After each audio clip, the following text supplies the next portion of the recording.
निज पसंदर झील को पटेइबाकू चाहूतिले आजिर एही भिडियोटी को मूलरू शेष पर्यंत पूरा ध्यान सहित देखिबे, कारण आजिर एही भिडियोटी रे मु आपनकू शिखेइबी झील पटेइबा पई वशीकरण विद्या केवल गोटिए कंचा लंका आउ गोटिए छुंचीर साहाय्य।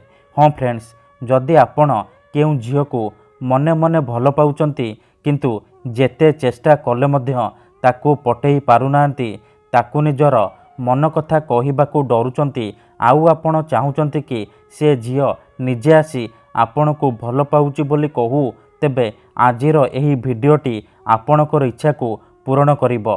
एही वशीकरण करिबा पई आपणको कोनोसी प्रकार मंत्र तंत्र करिबाकू पड़िबनी किंबा कोनोसी प्रकार पैसा खर्च करिबाकू पड़िबनी।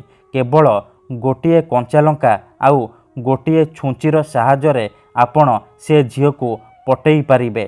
सुंदरी पड़िशा घर भाउज ठारू निजर मन मुताबक काम हासिल करिपारिबे।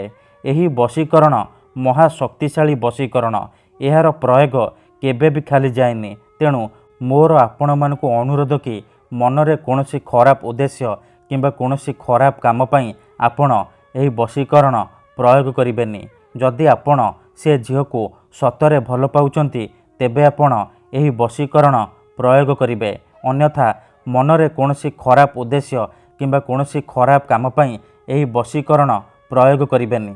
काहेकि ना कंचा लंका आउ छुंचीर एही वशीकरण एते शक्तिशाली कि मात्र थरे जेउ झील बा नारी उपरे गोटिए थर प्रयोग करिदेबे, सीए सेही समय ठारू राति दिन आपणक कथा भाबिब, आपणक आड़कू आकर्षित हेबाकू लागिब।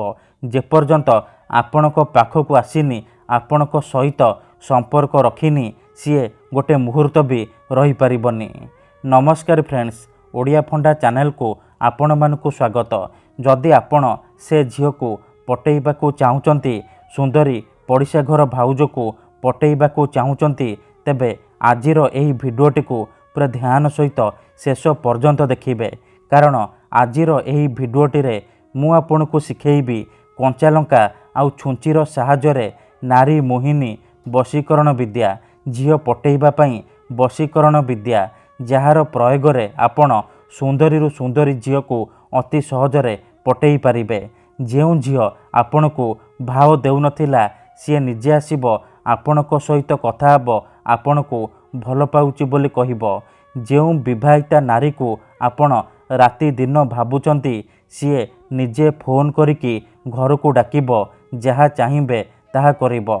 एही वशीकरण केउ भी पुओ बा झील अति सहजरे करि पारिबे। निज प्रेम को पाइबा पई, निज प्रेम को हासिल करिबा पई एही वशीकरण प्रयोग करि पारिबे। बिना मंत्र बिना तंत्र बिना किछि जिनिष खुआई पियाई आपण घरे बसी बसी निज पसंदर से झील को पटेई पारिबे। पड़िशा घर सुंदरी भाउज को पटेई पारिबे। सासू नणंद दियर भाउज काहाको भी निज बसरे करी ताठारू निजर मन चाहुतिबा काम हासिल करि पारिबे। हाँ फ्रेंड्स, एही वशीकरण करिबा सबुठारू सहज।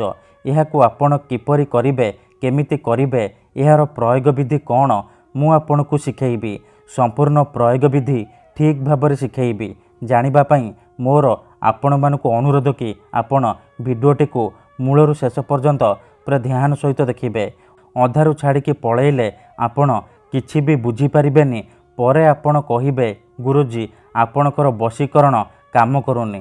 तेणु मोर आपण मानकू अनुरोध कि आपण भिडियोटी को पूरा ध्यान सहित देखंतु, प्रयोग विधि को ठीक भाबरे बुझंतु, तापर आपण वशीकरण करिबा पई जिबे।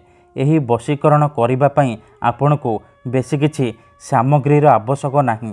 केवल गोटिए कंचा लंका आउ छुंचीर साहाय्य आपण से झील को पटेई पारिबे।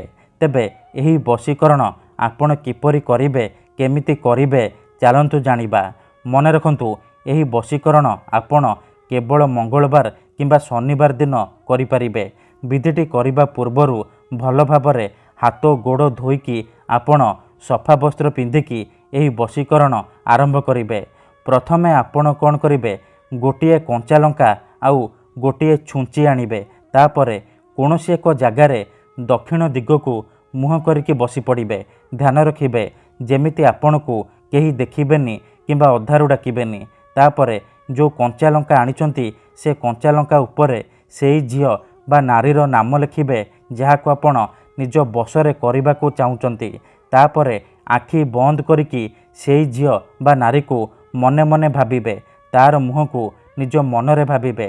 ତାପରେ କଞ୍ଚା ଲଙ୍କାକୁ ବାମ ହାତରେ ଧରିବେ ଆଉ ଛୁଞ୍ଚିକୁ ଡାହାଣ ହାତରେ ଧରିବେ। ତାପରେ ଗୋଟିଏ ଥର ସେଇ ଝିଅ ବା ସ୍ତ୍ରୀର ନାମ କହିବେ। ତାପରେ ଛୁଞ୍ଚିକୁ ଲଙ୍କାରେ ଫୋଡ଼ିଦେବେ। ଏହିପରି ଆପଣ 7 ଥର ସେଇ ଝିଅ ବା ସ୍ତ୍ରୀର ନାମ କହିବେ ଆଉ 7 ଥର ଛୁଞ୍ଚିକୁ ଲଙ୍କାରେ ଫୋଡ଼ିଦେବେ।